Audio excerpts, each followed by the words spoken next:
السلام علیکم ورحمۃ اللہ وبرکاتہ۔ آج جس ٹاپک پہ ہم بات کریں گے وہ یہ کہ ہم جو ہسٹری پڑھتے ہیں، پرانی جو پچھلی قومیں گزر چکی ہیں ان کے واقعات پڑھتے ہیں، یا اپنی جو ہمارے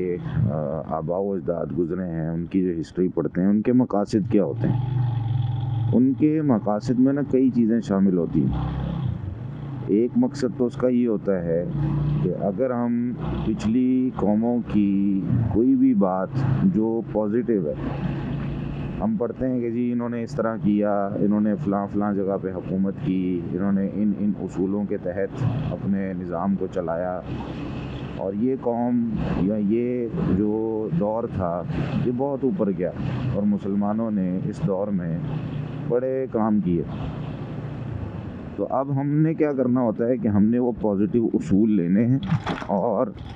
ان کے تجربات سے فائدہ اٹھانا ہے کہ یار یہ انہوں نے پہلے کر لیا ہے، تو اس سے جو ہے وہ اب فائدہ ہوگا ہمیں کہ ہمارا ٹائم بچے گا، ہمیں دوبارہ سے وہ کام کرنا نہیں پڑے گا۔ اس کو کہتے ہیں کسی کے تجربات سے فائدہ اٹھانا۔ اگر ہر بندہ آگ کو ہاتھ لگا کے یہ جو ہے تحقیق کرے کہ ہاں آگ جلاتی ہے اور آگ کے اوپر جو ہے وہ ہاتھ نہیں رکھنا چاہیے، یا آگ کے اوپر جو ہے وہ نہیں بیٹھنا چاہیے، تو پھر یہ ہر شخص جو ہے وہ اپنے آپ کو جلا کے اور پھر لوگوں کو بتایا کہ ہاں یار آگ تو واقعی جلاتی ہے، تو ہم کسی کے تجربات، کسی کے علم سے کیوں نہیں فائدہ اٹھاتے؟ کہ جب کسی نے کہہ دیا کہ بھائی آگ جلاتی ہے تو ٹھیک ہے بھائی، تو ہمیں پتہ چل جانا چاہیے کہ آگ جلاتی ہے، ہمیں پھر کیا کرنا ہے؟ آگ سے دور رہنا ہے۔ تو اب وہ لوگ بھی جب ہم ان کی ہسٹری پڑھ رہے ہوتے ہیں تو پازیٹیو جو اصول ہوتے ہیں کسی بھی قوم کے، ہم نے وہ لینے ہوتے ہیں کہ یار اس سے ان کو فائدہ ملا، انہوں نے اس معاملے میں یہ اچھے اصول اپنائے۔ قرآن کریم میں بھی جو واقعات بیان ہوئے ہیں پچھلی قوموں کے، کئی لوگ سوچتے ہوں گے یار یہ کیوں بیان ہوئے ہیں اتنے سارے واقعات، اور پھر جو ہے وہ بار بار آتا ہے ایک صورت میں، کئی دفعہ جو ہے وہ سات انبیاء علیہ السلام کے 7 انبیاء کی قوموں کے واقعات بیان کیے جاتے ہیں۔ تو اس میں بہت سی ہمیں پازیٹیو چیزیں ملیں گی، بہت سی ہمیں نیگیٹیو چیزیں ملیں گی۔ پازیٹیو چیزوں کو ہم نے اختیار کرنا ہوتا ہے جن سے ان قوموں نے ترقی کی، اور نیگیٹیو چیزوں سے بچنا ہوتا ہے۔ تو ہم نے ان کے علم سے فائدہ حاصل کرنا ہے، بھئی جو ان کو علم دیا گیا اس میں انہوں نے یہ اصول اپنائے، اللہ تعالیٰ کے قریب ہوئے، توحید اپنائی اور اچھے کام کیے، تو ان کو یہ فائدے ہوئے۔ اور دوسری طرف جب کوئی قوم غلطی کرتی ہے تو ہم اس کی غلطی سے فائدہ حاصل کرتے ہیں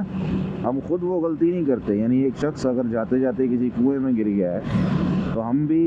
یہ کہیں کہ چلو جی ہم بھی جا کے اس جگہ سے گزر کے دیکھتا ہوں میں گرتا ہوں کہ نہیں گرتا۔ حالانکہ ہمیں سب کو پتہ ہے کہ یار وہ اگر 8 فٹ چوڑا کنواں ہے تو اس کو ہم پھلانگ نہیں سکتے، اس کے اوپر سے کوئی بھی اگر گزرنے کی کوشش کرے گا تو وہ گرے گا۔ 8-10 فٹ چوڑا اگر کوئی گڑھا ہے تو اس کے اندر گرنا ہے۔ اب ایک بندہ گرا ہے تو بندہ اس کے تجربات سے فائدہ حاصل کر لے، یار یہ بندہ گرا ہے، تو ہمیں جو ہے وہ اس سے حفاظت میں رہنا ہے۔ تو جو پازیٹیو چیزیں وہ کرنی ہے، جو نیگیٹیو چیزیں ہم سے بچنا ہے کہ انہوں نے سود کھایا،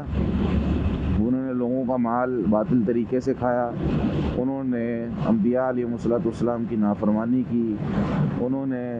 اللہ تعالیٰ کی توحید کو صحیح طریقے سے نہیں اپنایا، شرک کی طرف چلے گئے، انہوں نے اللہ تعالیٰ کو پہچانا ہی نہیں، اور جو بھی کوئی غلط قسم کے کام تھے وہ انہوں نے کیے، تو قرآن کریم میں ذکر ہیں کہ آپ نے یہ کام نہیں کرنے ہیں۔ مقصد یہی ہے تو 2 چیزیں ہم نے ابھی تک سمجھی۔ نمبر 1 کہ پچھلی قوموں کے جو واقعات ہم پڑھتے ہیں، وہ چاہے ہسٹری میں پڑھتے ہیں چاہے قرآن کریم میں پڑھتے ہیں، تو ایک مقصد یہ ہو گیا کہ ہم اس سے پازیٹیو باتیں لے لیں، ان کی علم کی باتیں، اور دوسرا ہم ان کی نیگیٹیو باتیں چھوڑ دیں، یعنی جس سے ان کو نقصان ہوا ہے اپنے علم کو بڑھاتے ہوئے، پڑھتے ہوئے ہم اس سے فائدہ حاصل کر لیں اور نیگیٹیو چیزوں سے بچ جائیں۔ تیسری چیز ہوتی ہے، انسان جب کوئی کام کرتا ہے تو اس کے سامنے پریکٹیکل مثال آنا ضروری ہے۔ انسان کئی دفعہ کسی چیز کو ناممکن سمجھ لیتا ہے کہ یار یہ میں نہیں کر سکتا، لیکن پھر اس کے سامنے بیان کیا جاتا ہے یار فلاں انسان نے تو کر لیا۔ یعنی اگر آج کے دور میں ہم دیکھیں کہ دین پر عمل کرنا اور دین کو فالو کرنا کتنا مشکل ہے، تو لوگ کہتے ہیں کہ بہت مشکل ہے جی، نہیں کیا جاتا، فلاں فلاں جگہ پہ یہ مسائل ہیں، وہ مسائل ہیں، فیملی کی طرف سے مسائل، فیملی چھوڑنی پڑ جاتی ہے، لوگ جو ہے نا وہ چھوڑنے پڑ جاتے ہیں، اپنے بھی بیگانے ہو جاتے ہیں، سب باتیں کرتے ہیں، یہ وہ ساری چیزیں اس کے اندر ذکر ہوتی ہیں۔ اب اس میں پھر ہم کہتے ہیں کہ بھائی اگر فیملی چھوڑنی پڑ جاتی ہے، یہ قصور ہمارا شروع سے چلتا آ رہا ہے نا۔ جو بندہ بھی کوئی چینج لانا چاہتا ہے تو بڑی بات کرتا ہے، اللہ تعالیٰ کے قریب ہونے کی بات کرتا ہے، اور لوگ جو ہے نا وہ سارے غلط کام کر رہے ہوتے ہیں تو پھر وہاں پہ اپنے بھی مخالف ہو جاتے ہیں۔ جیسا کہ آپ دیکھیں سیدنا ابراہیم علیہ السلام، ان کو اپنا ملک چھوڑنا پڑا۔ اسی طریقے سے سیدنا یوسف علیہ السلام کے ساتھ جو معاملات ہوئے وہ ہم نے پڑھے تو ان سے ہمیں پتہ چلا کہ بھئی اپنے بھی حسد کرنے لگتے ہیں اور اپنے بھی مخالف ہو جاتے ہیں۔ اگر انسان کو کوئی بڑی چیز ملنے والی ہو یا جو ہے نا وہ کہیں سے کوئی پیار محبت مل رہا ہے تو بڑے معاملات خراب ہو جاتے ہیں۔ انسان اگر دنیا میں کچھ کرنا چاہے یا کر رہا ہو تو یہ چیزیں ہمیں ان واقعات سے بھی پتہ چلتی ہیں۔ پھر ایک مقصد یہ ہوتا ہے کہ کئی دفعہ انسان نا ٹوٹ جاتا ہے، کوئی کام کر رہا ہوتا ہے، بڑا کام کرتا ہے، اور اس کو وہاں پہ ہمت اور دلاسے کی ضرورت ہوتی ہے کہ بھئی تم یہ کام کرو، اور یہ کام پچھلے لوگوں نے بھی کیا ہے، اور آپ پر جو مصیبتیں اور پریشانیاں آ رہی ہیں آپ کو ٹینشن نہیں لینی، کیونکہ یہ پہلے بھی اس طرح کا کام کرنے والے لوگوں پر آئی ہیں۔ مَا نُثَبِّتُ بِهِ فُؤَادَكَ، اللہ تعالیٰ فرماتے ہیں نا کہ یہ واقعات ہم اس لیے آپ کو بیان کر رہے ہیں کہ اس کے ذریعے سے آپ کے دل کو ثابت قدم رکھنا ہے۔ تو یہ والا ایک عنصر جو ہے یہ بھی ہوتا ہے کہ بھائی انسان کو ہمت مل جاتی ہے کہ بھائی جو سیدنا یوسف تھے ان کے ساتھ ایسا ہوا، سیدنا ابراہیم کے ساتھ ایسا ہوا، سیدنا موسیٰ علیہ السلام کے ساتھ ایسا ہوا، سیدنا نوح علیہ السلام کے کتنا لمبا عرصہ ان کی قوم نے دعوت دی اور اس کو جو ہے وہ مانا نہیں گیا۔ تو جو بھی طریقہ کار اختیار کیا گیا، بتایا گیا، وہاں پہ